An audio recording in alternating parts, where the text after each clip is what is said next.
All right, we're back with part 4.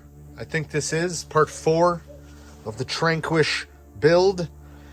And I did a smart thing this morning, which was I put away the camera and I didn't even think about it. And I just got to working. And before I knew it, I had the unlock servo mount finished. Dig was hooked up. I had replaced all the upper and lower links. I had rebuilt what is either the third or fourth panhard link to get the front straight. Then it occurred to me, I really need to put some power through this so I can start setting endpoints, as there's 4 servos on here. And I dug around and managed to find a speed control. That's the SC480X that comes in an RTR Ecto. I'd like to mention real quickly, that's a terrible speed control. It's like XL5 level. It's basically an on-off switch. There's no low-level fidelity to it. It's just like the more expo or curve you dial into the throttle, it just gets a bigger and bigger dead band. So for this, I'm using an RC6 GS because it has a ton of adjustment for a radio at this price point. I got nothing on this guy. Dig is switch A, which thankfully is momentary and works perfectly.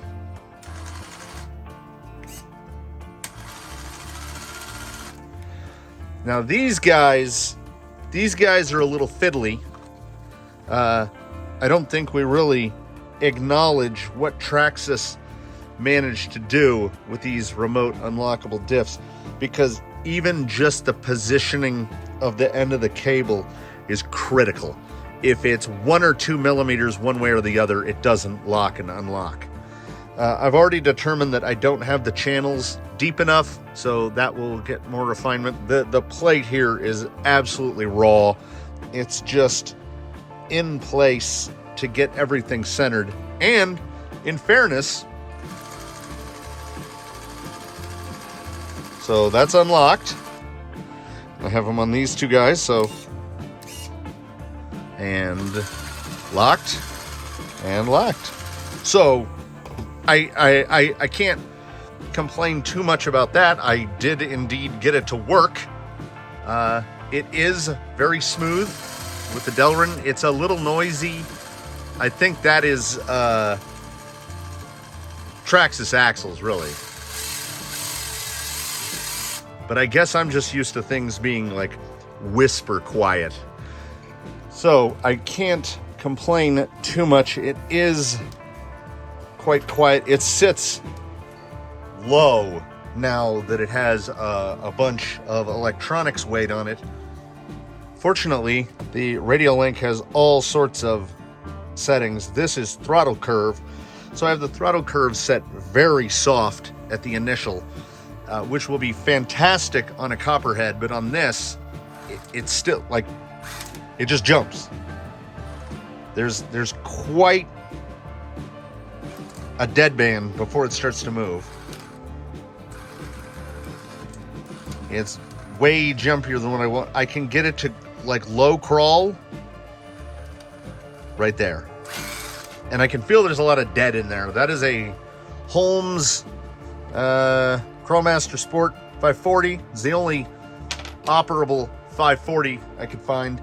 And I don't think it should be this punchy.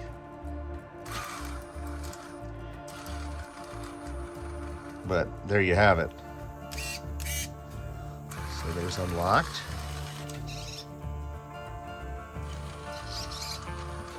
I'm getting full steering throw. We'll get a little bit of a closer angle so you can see all the work that I had to do to the front end. The only way to get the steering link not to bind is to move the spacer from the servo horn end down here onto this end. Had to put an offset link there. Replaced this multiple times. This, I don't know how well it's showing up in the darkness. but that had to get turned down on the lathe because it used to have the pointless hex on there. Both ends are turned down because at full compression, it was hitting the servo horn pretty badly, which was stopping full compression in both directions, oddly enough. It's much improved now. I think pinion angle is pretty much correct, front and rear. And now I've got all the rear links. They're measured out and set to the correct lengths. So the rear end sits straight. That shock cup line's up there and that shock cup line's up there. So the rear end is straightened out now. Once again, camera lenses make for a lot of parallax. So it's impossible to tell without a ruler that indeed the wheel track is symmetrical left to right now. We've got some Gorilla Tape holding those down because hopefully that won't be there too much longer. I am definitely glad I went with the radio link for this, if only for the inclusion of the ability to set channel 3 to momentary, because momentary dig is where it's at. I'm still not happy with the way the transmission mount is for that servo. You can see the whole mount deflect every time it engages and disengages. And I have the endpoints set correctly. So it's not pushing off to an angle. This is almost perfectly parallel with the face of the servo. I mean, it could be the horn, I guess. The rod's not binding up, but that's something to be taken care of in the fine adjustment stuff, like when I get around to adjusting these mounts. The grooves have to be filed deeper. I've got to make some sort of stop or something to hold these in a precise position. Otherwise, I know for certain that they are going to slip out of adjustment and I'll either be locked or unlocked. They're both staying unlocked though. Let's see. Locked? I mean, I was expecting it not to really work, but it's working. I have not gotten up the gumption to throw it on a scale yet. I'm guessing it's going to be a whopper right now. Luckily, the body doesn't add a ton of weight. This is one of those things that's impossible to test until you put it together. It didn't seem like it was going to flex very much. I shoot for about a tire's height worth of flex, so whatever tire is on there, I want to flex about that much. And it looks like I'm getting about that. No complaints there. It is, and I must say, for something with TRX4 axles on it, it's remarkably quiet, because Daphne the Sport is a bit of a grinder. And I was correct in getting a higher KV motor, because this is a 13 turn, but in a 5-pole. So that would be, correct me if I'm wrong, somewhere around a 21 turn, but there's not a lot of wheel speed. I doubt that's 5 miles an hour. So the gear reduction is significant. And once it has a proper speed control in here, that'll be here, hardy heart, next year, it should be fantastic. This thing is crying out for higher KV and a speed control that has some low speed control to it. I don't hesitate to recommend the Radial Link RC6GS to anyone looking for a multi-channel radio. This one needs 5, just like if it were a Traxxas, because it has dig instead of a 2-speed. And I wanted something configurable, but I never have been, and I never will be the guy that goes out and drops $600 on a radio, because I should throw in some footage of it I'm up to 11 crawlers now. And before I got into crawling, I was fairly heavy into building my own stuff. So I've got about an equal number of what I would call quote-unquote go fast rigs, including an 8th scale short course, 2-wheel drive short course truck that I basically built from scratch. So while I was sitting there debating what radio to buy, because when you have this many rigs, the next thing you know, those are just the crawler radios, except for that one on the very end. I was all ready to order another FlySky, and then remembered that I already have this. This is the radio for my Limitless, which has been driven about 8 times because I bought it purely because I wanted a Biddy design 765 body for it. And now it's so pretty that I'm afraid to drive it because I know the first time I do, I'm going to either put it upside down or into a curb. So anyway, it's $16 for a receiver for this. And it's got 6 channels and it binds without a plug or anything else. Now, I really can't wait. I paid extra from A-Main to have them shipped postal service instead of FedEx, because if you've ordered anything recently and had to have it shipped via FedEx, those guys, they are not on the ball right now. So, I had no intentions of doing part 4 today, or again, hardy hard this year, but I came out here and I started cutting on that aluminum and Delrin to build that plate, and just couldn't quit working. I figured I'm gonna get this thing finished, and I'm gonna get this thing a powered roller, and you know what? I will throw it on the scale.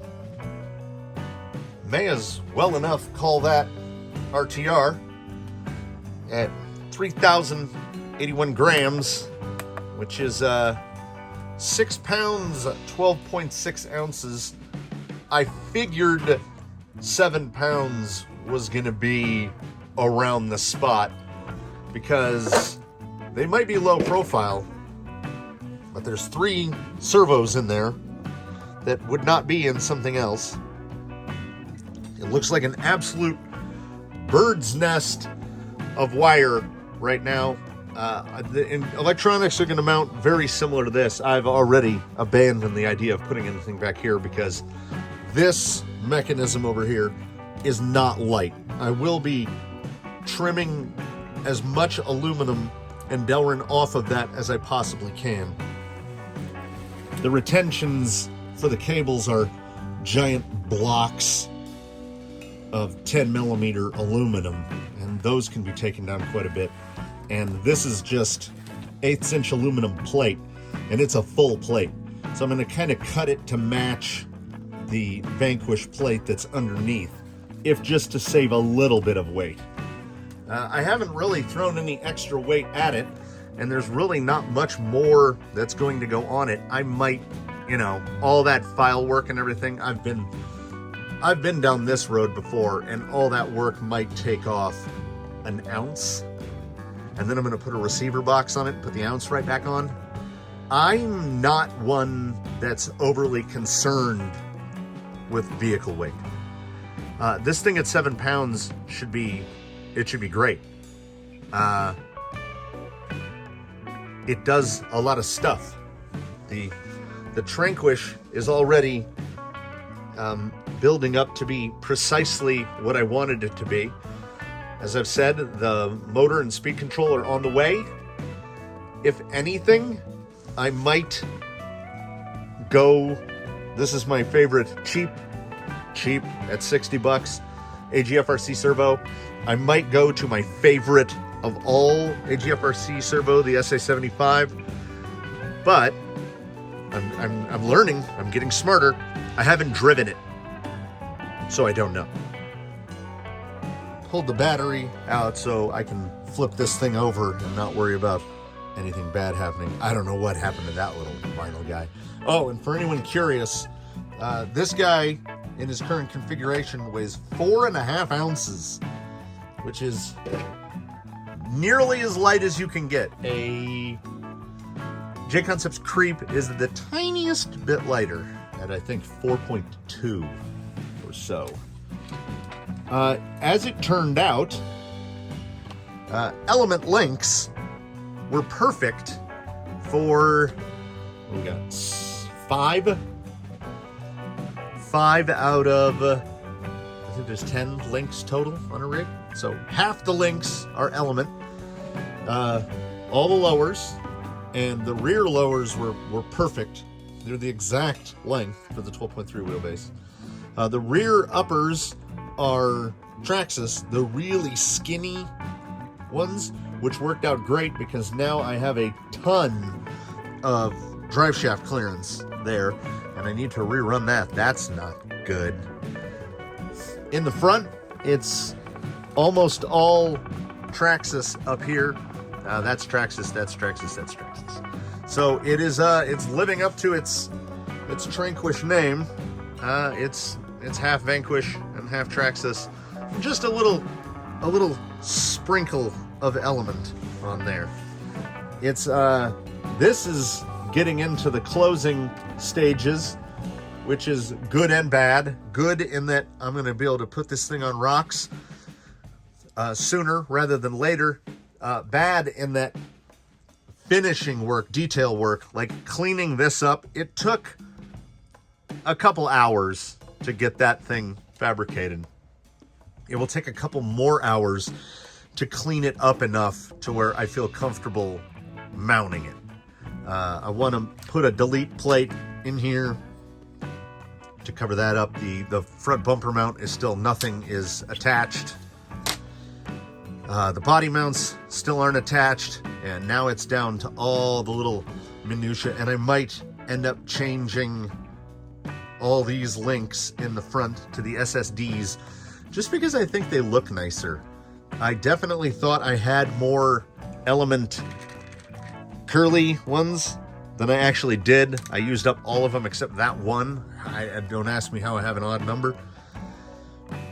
But all things considered, perhaps the most productive day in the build sequence, and I'm even quite happy with the way it sits. If anything, it might sit a little too low in the rear. I'd want it right around there. I can't remember the last time I had a rig where I had to dial preload into it. There's no point in putting this thing on the scale to corner balance it until I've got the running gear a little more finalized. Like without the copperhead in it, there's really no point in weighting it because I know it has to be heavier on this side than the other side. Just the contraption I assembled to mount the 2 servos has to be significantly heavier than any electronics that would go on the other side. But it's so good, and I'm so happy with the performance even now. And the more I tune it and the more I get everything refined, the better it's gonna get. So stay tuned for sure for the next one, because it's gonna start to get final. There might be a couple days for that one because I'll be doing some cleanup work, but I've got to wait for the electronics to show up. So probably not until there's a copperhead in it will there be another update. So that'll be a couple days early in the new year. And as per usual, thanks for watching, and like, subscribe, all that stuff. I mean, if you haven't, it's probably not going to happen. So I look forward to making the next one, and I hope you look forward to seeing the next one. Thanks.